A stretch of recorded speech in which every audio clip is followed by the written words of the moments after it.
주식펀드에 자금이 유입되고 있습니다. 장단기 금리차가 다시 축소되어 0.3%대를 하회했습니다. 국내 머니마켓 펀드에 30조 원이 유입되면서 현금 보유 비중이 확대 추세에 있습니다. 달러 인덱스가 20년 만에 104를 돌파했습니다. 마지막으로 미스터블 연구원의 주식 팔로업 인터뷰가 있겠습니다. 여러분 안녕하십니까. 매주 토요일에 증시의 등락을 이해시켜드리고 현명한 자산 배분의 힌트를 전해드리는 불마켓 워치 시간입니다. 우선 주요 내용을 알아보기 전에 우리나라 개미들 사이에서 어떤 이야기들이 오갔는지 한번 살펴보시겠습니다. 삼성전자부터 보시죠. 삼성이니까 3만전자, 곧 4만전자 가겠네. 5.5부터 담아야지. 환율도 한번 살펴보겠습니다. 야야, 또 누르지 마라. 대공황을 맞을 것이다. 초입 단계. 미국 증시 시총 1위 기업인 애플은요, 머리가 깨져도 춤매한다. 뭐하러 주식한다고 설쳐서 이 사단인지? 절대 죽지 마쇼. 전체적으로 분위기가 굉장히 좋지 않은 모습을 확인하셨고요. 이제 데이터를 같이 보시면서 증시 동향에 대해서 알아보시겠습니다. 국내 증시부터 보시겠습니다. 시장 금리가 하락하고 있습니다. 장단기 금리 차도 오르는가 싶더니 다시 0.3%대로 하락했는데요. 점점 주식시장이 무릎에서 발바닥으로 향하고 있는 상황입니다. 신용매매나 공매도 잔액만 봤을 때는 상승론자와 하락론자가 서로 버티면서 싸우고 있는 모습이며, 주식혼합형 펀드에 자금이 유입되고 채권혼합형 펀드에서 자금이 유출되면서 점점 증시가 바닥에 있다고 생각하는 사람의 비중이 늘어나고 있습니다. 그럼과 동시에 투자자들은 초단기 만기 자산에 투자하는 머니마켓 펀드, MMF에 자금을 계속해서 투입하면서 현금 보유 비중을 확대하고 있습니다. 따라서 전체적으로 봤을 때 증시 상승론자, 하락론자, 양측의 힘이 팽팽하나 하락론자들의 기세가 좀 더 강한 상황임을 알 수 있습니다. 다음으로 국제 상황도 함께 보시겠습니다. 달러 인덱스가 20년 만에 104.5를 돌파했습니다. 달러 인덱스가 높다는 것은 그만큼 달러의 가치가 높다는 것을 의미하는데요. 전 세계의 투자자들이 달러 자금을 모으면서 경기 침체를 대비하고 있는 모습으로 해석할 수 있습니다. 뿐만 아니라 원달러 환율도 크게 상승하면서 외국인들이 원화 자금을 대규모로 회수하고 있으며, 코스피 하락세에 외국인들이 큰 영향을 주고 있음을 파악할 수 있는 부분이라고 할 수 있겠습니다. 네, 여기까지 증시의 동향을 같이 살펴보셨고요. 마지막으로 저희가 미스터블님을 초청해서 미스터블님이 과거에 커버하셨던 주식을 팔로업을 하는 자리를 마련해 보았습니다. 네, 미스터블씨 들리시나요? 네네. 네, 저번에 서흥, 화승인더, 현대홈쇼핑, 에센트에너지, 한솔테크닉스, 대한유화를 다루셨는데요. 서흥이랑 현대홈쇼핑 주가가 조금 뒤지부진한데 그것뿐만 아니라 다른 주식들에 대해서도 좀 다뤄주시죠. 일단 전체적으로 봤을 때 생산자 물가 지수가 크게 상승하면서 매출 원가단에서 급등이 있었기 때문에 전체적으로 영업이익에 타격을 입은 점은 고려를 하셔야 되고요. 일단 화승인더부터 말씀을 드리면 경기 침체가 목전에 왔음에도 불구하고 주가는 잘 방어되고 있는 모습을 보여주고 있습니다. 외인의 원화 투자금 회수에 의해서 주가가 등락하는 모습을 보이고는 있고요. 정책적으로는 사회적 거리두기가 전 세계적으로 완화되었음에도 불구하고 주가가 회복하지 않는 것은 긴축적인 통화정책의 영향이 상당히 컸다고 볼 수 있습니다.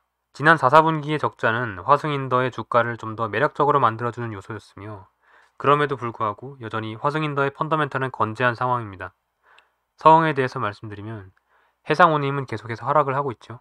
그리고 영업이익률은 계속해서 회복을 하고 있고, 이 부분은 상당히 고무적이라고 볼 수 있습니다. 하드캡슐이나 건기식 원재료비가 계속해서 증가하고 있는 반면에 건기식 판가가 시장 과열 경쟁 양상 때문에 증가한 원재료비가 충분히 반영되지 못한다는 우려도 있었는데요. 이제 서흥의 자회사인 젤텍과 서흥의 시장 지배력으로 가격 전가에 대한 부분은 단기적으로만 봐서는 평가할 수 없는 부분이고, 건기식 경쟁 심화로 인한 마진 축소는 어느 정도 주가에 이미 반영되었다고 보고 있습니다.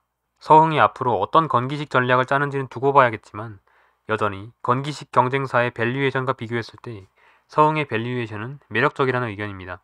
현대홈쇼핑에 대해서 말씀을 드리겠습니다. 위드 코로나 시행으로 자회사 한섬이 재평가되면서 조만간 주가의 재평가가 될 가능성이 존재를 합니다. 그리고 현대홈쇼핑의 라이브 커머스 성장세가 이어지는 만큼 아직까지 그 성장의 결과가 뉴스로 공개되지 않고 있는데요. 관련 내용, 관련 통계 발표 후에 이 현대홈쇼핑의 주가의 재평가 가능성이 존재하는 점을 알고 계셔야겠고요. 그리고 이제 현대홈쇼핑은 저평가가 송출 수수료 관련해서 구조적인 요인이 있는 만큼 다른 주식에 투자하는 거에 비교적 장기적인 관점으로 가져가는 것이 좋겠습니다. 작년 4사분기 현대홈쇼핑의 당기순이익 적자가 컸는데요. 이에 대해서 설명을 드리면 이제 현대홈쇼핑이 자회사들을 매입할 때 보통 순자산 가치 이상으로 웃돈을 주면서 사는데요. 이때 웃돈이 장부에서는 이제 영업권으로 기재가 됩니다. 근데 이 자회사들의 주가가 하락하거나 경기 침체에 적자가 나게 되면 자회사들의 순자산 총액이 줄어들면서 장부상 이제 자회사들의 지분 가치와 자회사들의 순자산 가액이 차이가 발생하겠죠. 이때 좀 비례적으로 영업권에 손상을 입었다고 봐서 이때 좀 자회사들에 대한 영업권에 손상을 입었다고 봐서 이거를 이제 현대홈쇼핑의 비용 처리를 하게 되는데 이 비용 처리가 4사분기에 이루어지다 보니까 현대홈쇼핑이 마치 4사분기에 큰 타격을 받은 것처럼 보이는 그런 회계적인 효과가 있습니다. 그래서 400억 적자는 회계적인 처리에 의한 것이다 라고 이해를 하시면 될 것 같습니다. 그 다음에 경기순환주 부분인데요. S&T에너지를 말씀드리면 이 주식은 좀 길게 봐야 합니다. 커버 당시에 16,000원대였는데 그때 대비해서 23,000원 정도, 40% 정도 수익 구간이 있었습니다. 이제 작은 비율 분할 매도로 대응하는 것이 좋았던 판단으로 볼 수 있고요. 왜냐하면 이제 뉴스 없이 올라간 가격이기 때문에 많은 사람들이 매도 기회로 잡을 그런 타이밍이라고 인식을 할 수가 있었기 때문이죠. 그리고 윤석열 대통령이 당선이 되면서 이제 LNG 발전의 브릿지 전원로는 조금 사그라들 것으로 보입니다. 그러나 이제 S&T에너지가 수출 기업인 만큼 여전히 국제적으로 유효한지가 중요한데 국제적으로도 이제 과거에 기피되었던 원자력 발전에 대한 수요가 점점 올라가고 있음을 우라늄 가격을 통해서 알 수 있습니다. 그렇기 때문에 사실 국제적으로도 LNG 발전의 브릿지 전환론이 조금 약해지고 있는 그런 상황이라고 볼 수 있는데요. 그런 반면에 이제 S&T에너지가 원자력 쪽에서 좀 주목을 받을 가능성이 점차 커지고 있습니다.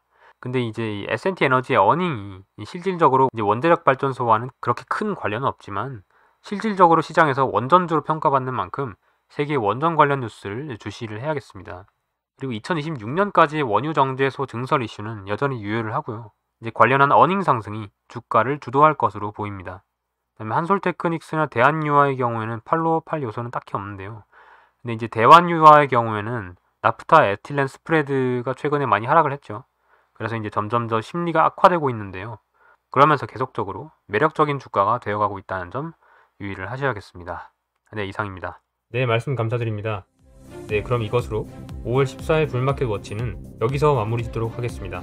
다음 주에 더 알찬 내용으로 다시 찾아뵙겠습니다. 시청해주셔서 감사합니다.